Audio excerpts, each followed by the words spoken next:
Is this the beginning of the end? Hi, I'm Chelsea, the palliative PA, and I wanted to talk about something that we see quite often in the hospital, and it's really hard to see until afterward, which is the beginning of the end. What do I mean by that?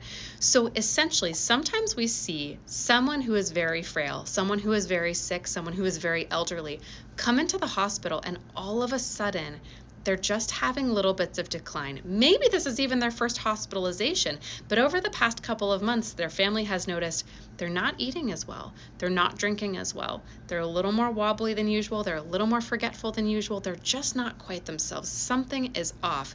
And then they bring them to the hospital and find out there's an infection. They're like, okay, that's what has been going on this whole time. This infection has been going on, and now that we clear up the infection, my loved one is going to get back to their normal.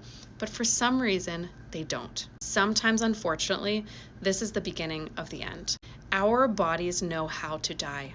The things that happen in our bodies when we're getting closer and closer to death can happen over the course of days, weeks, months, or longer. So a lot of times, if it happens over the course of months, it really happens very, very slowly.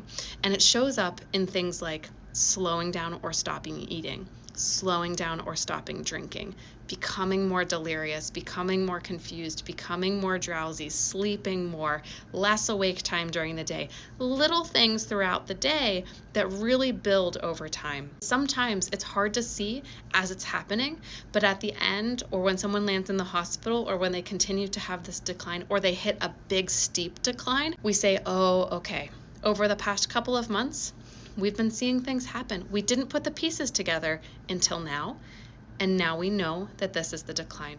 It's kind of our body's way of saying, I'm slowly preparing for the end. Our bodies know, and they prepare. They prepare, especially if it's a more natural death. Let me know if this stuff is helpful for you. If you have questions, let me know.